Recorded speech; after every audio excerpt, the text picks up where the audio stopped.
WhatsApp everyone, welcome back to the channel. तो guys हम लोगों ने एक्सपेंडिचर मेथड पढ़ा, हम लोगों ने इनकम मेथड पढ़ा, अभी हम आज पढ़ेंगे वैल्यू एडिड मेथड। और वैल्यू एडिड मेथड में एक बहुत ही अच्छे न्यूमेरिकल्स दिखाऊंगा आप लोगों को, और वैल्यू एडिड मेथड आने के चांसेस भी ज़्यादा हैं इस बार। तो बहुत अच्छे से समझ के चलना, आपके एग्जाम पॉइंट ऑफ व्यू से भी इंपॉर्टेंट है और बड़ा शानदार वीडियो होने वाला है। तो अच्छे से आ जाओ, फटाफट से अपनी नोटबुक्स पे ले आओ, नोट डाउन करेंगे, चीज़ें देखेंगे और फिर आगे बढ़ाएंगे चीज़ों को। नेशनल इनकम के न्यूमेरिकल्स आपके खत्म। Let's begin.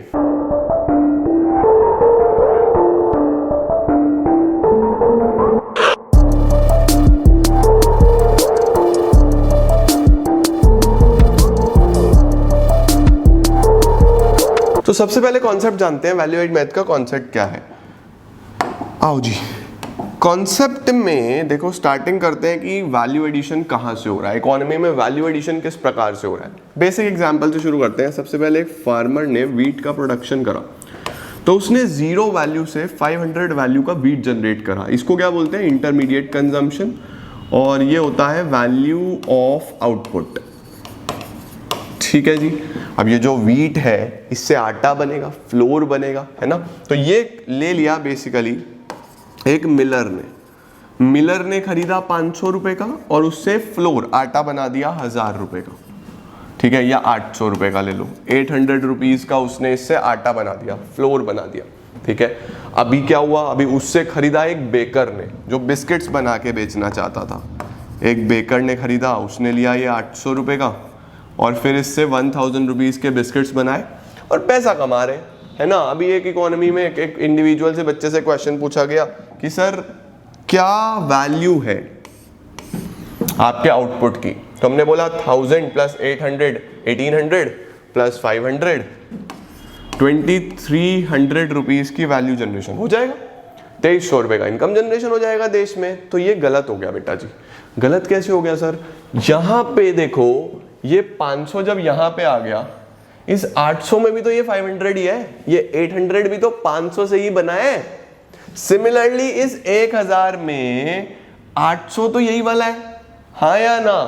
तो बेसिकली यहाँ पे हम टोटल आउटपुट ले रहे हैं हर जगह पे, ये गलत हो जाता है। इसको बोलते हैं double counting. This is known as problem of double counting. दो बार वैल्यूज काउंट हो गई, तो ऐसा नहीं होना चाहिए। तो बेसिकली अगर आपको नेशनल इनकम निकालना है ना, तो ये गलत है। सही नेशनल इनकम कैसे निकलेगा, उसके 2 तरीके हैं, 2 वेज। कौन से 2 तरीके हैं? एक होता है फाइनल आउटपुट मेथड, और एक होता है वैल्यू एडेड मेथड। एक होता है फाइनल आउटपुट मेथड, एक होता है वैल्यू एडेड मेथड। ठीक है सर, फाइनल आउटपुट मेथड क्या होता है? फाइनल आउटपुट मेथड होता है कि बस ये जो लास्ट में, सबसे लास्ट में जो वैल्यू जनरेट हुआ है ना, ये हमारी नेशनल इनकम है as per value added method. या फिर आप बस वैल्यू एडिशन देखो। सर वैल्यू एडिशन मतलब कि 0 से 500 कितना वैल्यू एडिशन हुआ? 500। इसने 500 का वीट खरीदा तो 800 का आटा बनाया, कितना वैल्यू जनरेशन करा? 300। इसने 800 का आटा खरीदा तो 1000 रुपए के बिस्किट्स बनाए, कितना वैल्यू जनरेशन करा? 200। ये हमारा एक्चुअल नेशनल इनकम है। ठीक है या नहीं है?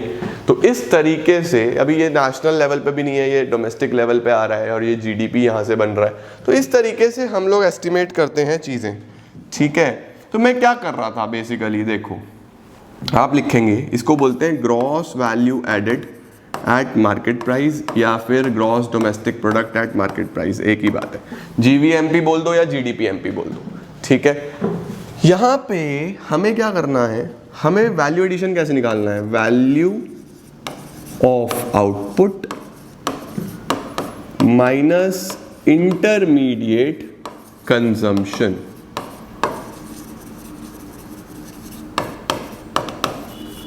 Value of output minus intermediate consumption. ठीक है, तो ये आ गया हमारे पास जीवी एट एमपी या GDP at MP. Value of output minus intermediate consumption, ये आपको फॉर्मूला पता होना चाहिए। ठीक है, कई बार आपको वैल्यू ऑफ आउटपुट गिवन नहीं होगा, तो सर वैल्यू ऑफ आउटपुट कैसे निकलेगा?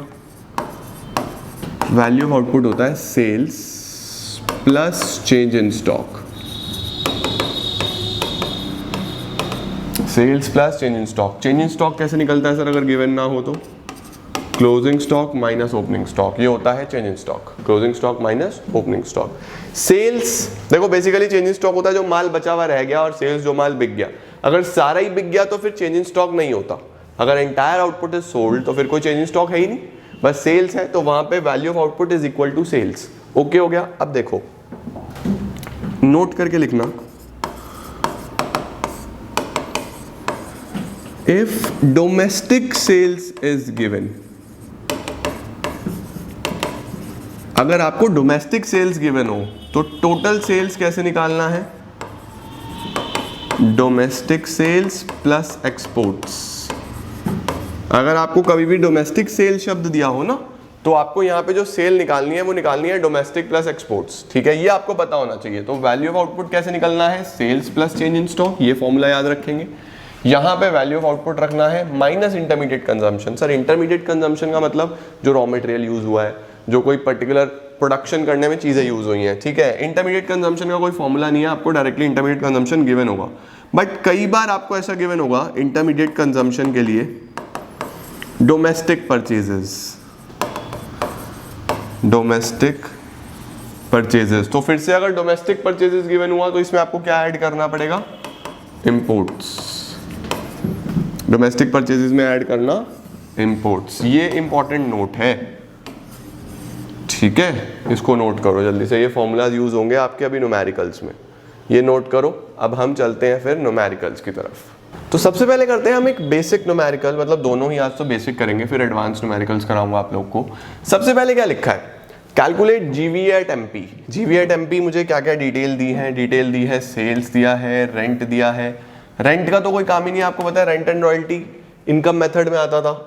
सब्सिडीज यूज हो सकती हैं, चेंज इन स्टॉक दिया है, यूज हो सकता है। Raw material, purchase of raw material, देखो ये इंटरमीडिएट कंजम्पशन है। इंटरमीडिएट कंजम्पशन बेसिकली होता क्या है कि जो चीजें यूज हुई हैं, जिनसे आपने आउटपुट बनाया है, जिससे आपने फाइनल आउटपुट बनाया है, ठीक है ना।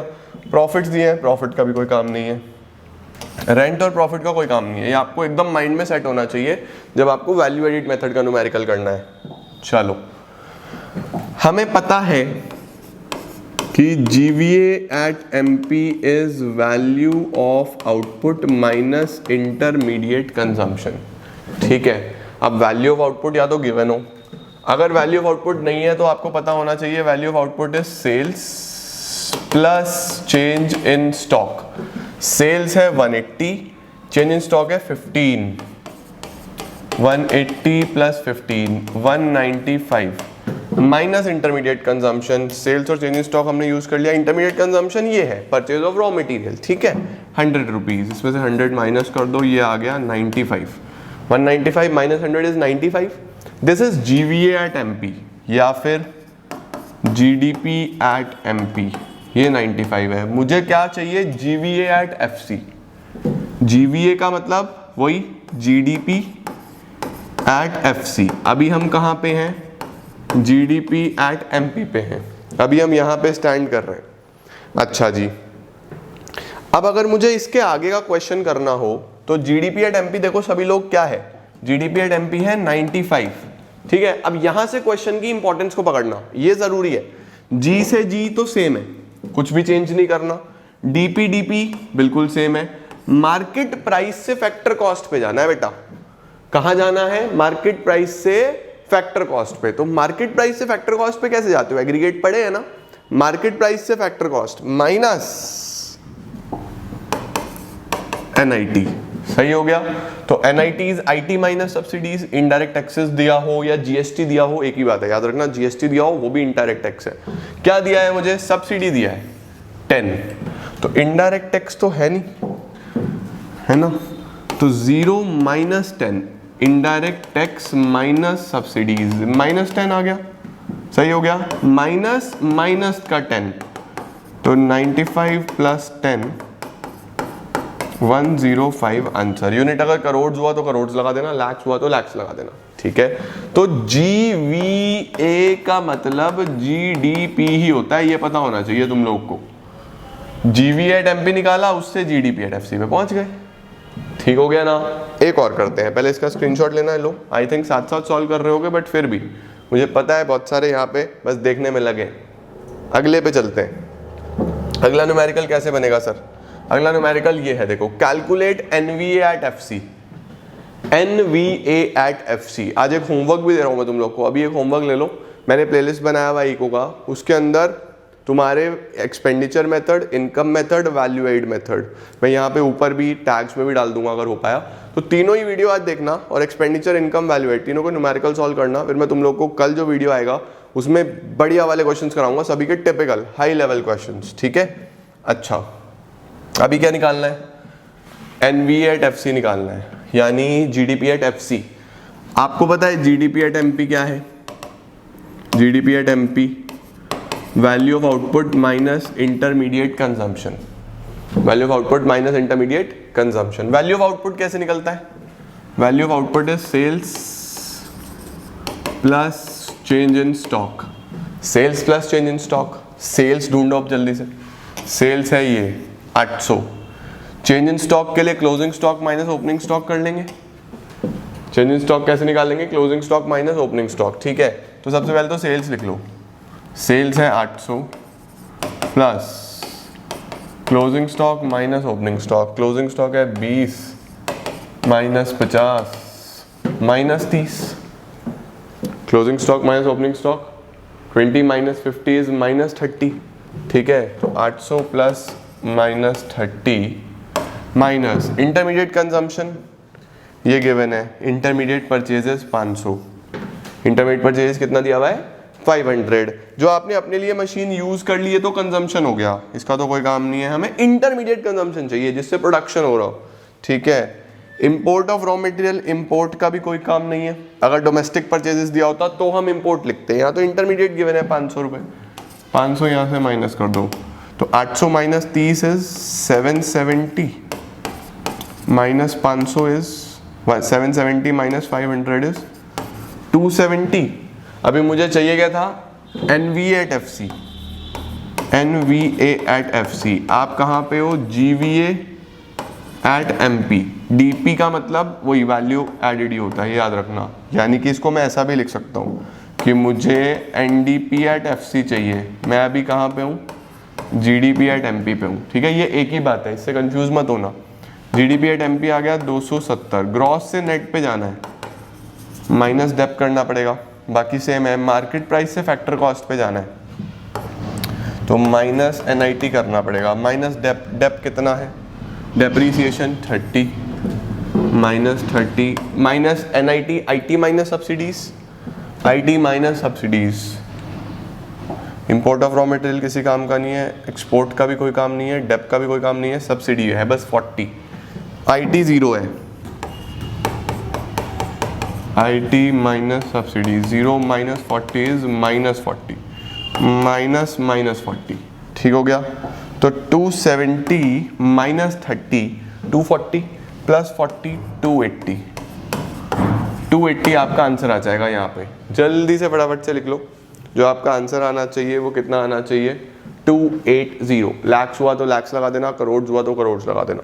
इस तरीके से गाइज हम लोग क्वेश्चन करते हैं वैल्यू एड मेथड के। ये फॉर्मूला पता होना चाहिए यार, देखो value of output minus intermediate consumption, तुम्हें ये पता है ना, काम हो जाएगा।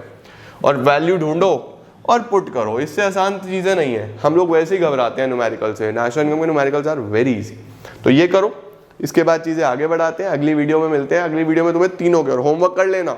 होमवर्क कौन कौन कर रहा है, कौन कौन नहीं करना, मुझे पता चलना चाहिए। होमवर्क क्या है? एक्सपेंडिचर, इनकम, वैल्यू एड, तीनों के 3 वीडियोस मैं अपने कम्युनिटी पे भी डालूंगा, लिंक भी डाल दूंगा और होमवर्क भी डाल दूंगा। पूरा करके फिर चीज़ें डिस्कस करते हैं। Thank you so much everyone, I am gonna see you all super soon.